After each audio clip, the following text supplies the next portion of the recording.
What's up, Binge Bays? It's your girl Blake, and I'm back with another video. Hey! And today, guys, I'm about to sit and have a conversation with you guys.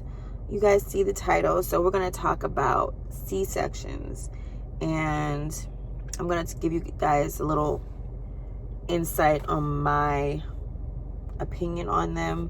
I've had three. I put up 4 fingers, child.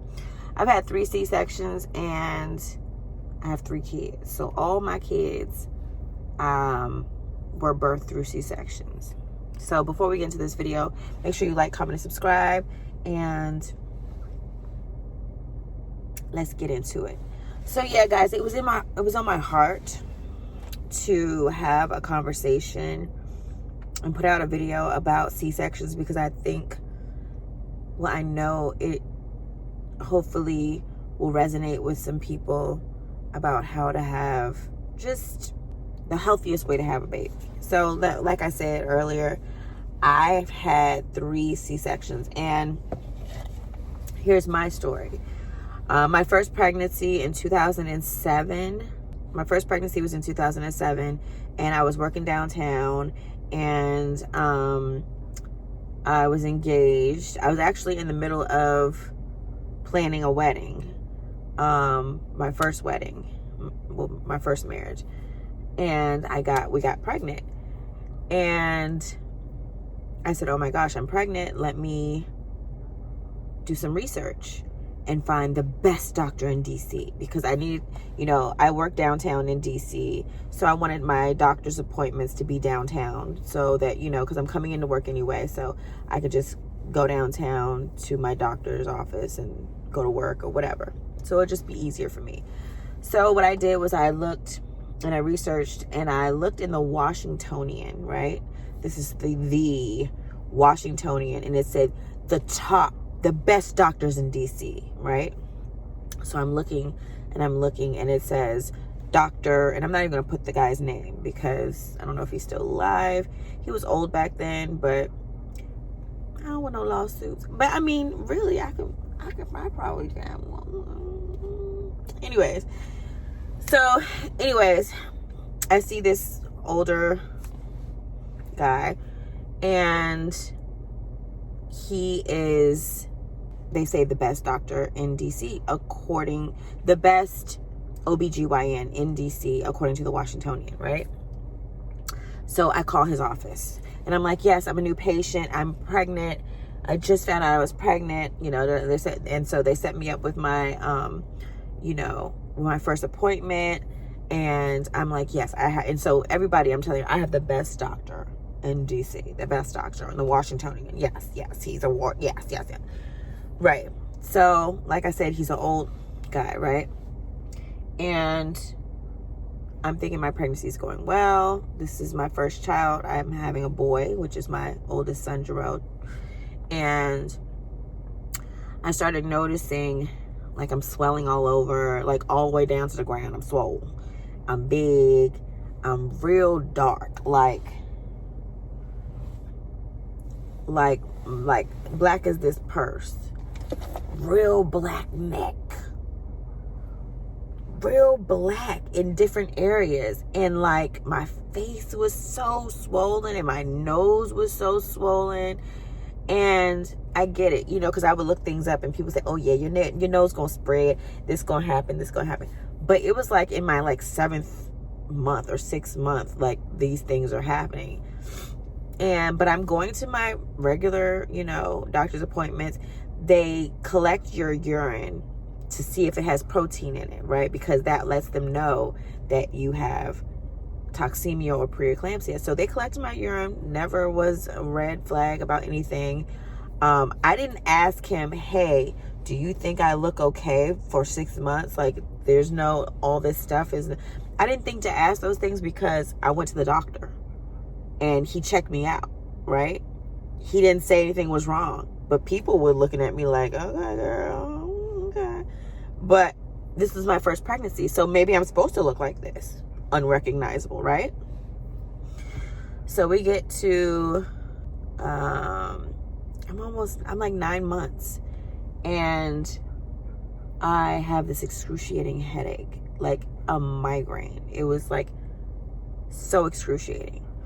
Mind you, let me tell you what I was eating my first pregnancy. I ate a lot. Like, cause you think, you see everybody say, oh, let her eat. You're supposed to eat a lot because you got to eat for the baby. You got to do. I ate a lot. Like, I ate a lot of yogurt. I ate meat back then. So, of course, I ate meat. And I wasn't like eating a whole bunch of vegetables and fruit. I know that was not the case. So, fast forward, I'm in my 9th month and I have this excruciating migraine. I go to the hospital. I go to GW Hospital. What did I go to GW? Yeah, I went to GW Hospital because that's where I was going to have my child, because that's where the doctor, you know what I'm saying? So they ended up admitting me, and they ended up saying, oh, you have preeclampsia, which can take your life, right? It could have, and a lot of the things that I was dealing with, the swelling, all that, if you look it up, that's part of the symptoms of preeclampsia. But wait, I thought I had the best doctor in DC, right? So that's why people of color especially need to do their research and look into getting a doula or a midwife or both, because I ended up having an emergency C-section. I ended up being in the hospital. Well, my child was underweight. He was 4 pounds, 4 ounces, and I was full term. Okay. So preeclampsia, which was also known as toxemia back in the day, can result in low birth weight. And so my child was in the NICU for 2 weeks. I was discharged after a few days. So this is what happened. They were putting me on potassium and all types of fluids, trying to keep my blood pressure down, because your blood pressure is like this when you have preeclampsia. And they were trying to keep my blood pressure down so that they can discharge me, and then I'll just have to come back up to the hospital and see my child every day. So, but I was still eating regular food, right? And then my parents came up to the hospital, and they had juiced me some beets and some carrots, and I think some kale or some type of green, or maybe it was just beets and carrots. It might have been just beets and carrots.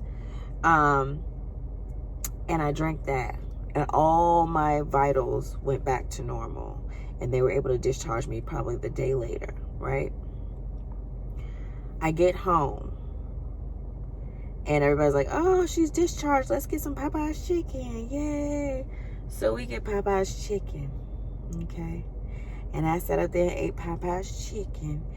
And that night I had to go back to the hospital. That excruciating headache came back. See, all that salt in that chicken. And not even the salt that they use to prepare the chicken, with, but the salt before it gets to Popeyes.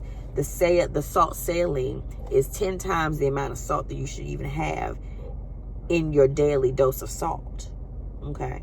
So I had some Popeyes, and I went right back to the daggone hospital that night with that excruciating. So I stayed in the hospital technically for 2 weeks from preeclampsia, but I chose the best doctor, right?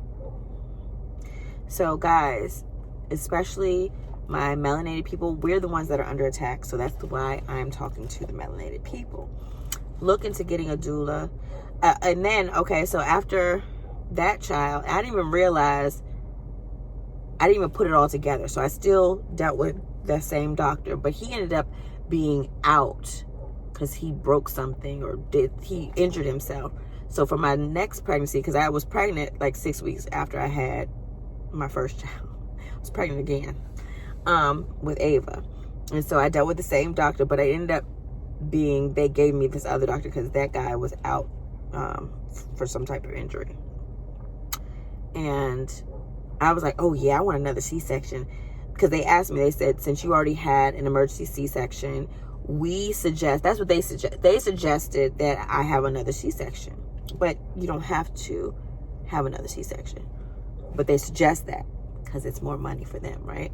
And just to be safe, they say, because you've already had an emergency C-section. So that's in your head. You're like, oh, maybe I should. So I did it. So I scheduled my C-section for Ava. That one went without a hitch. Then I was like, oh, well, since I'm on a roll. So after that, I got a divorce and rekindled a relationship with my current husband. And we got pregnant.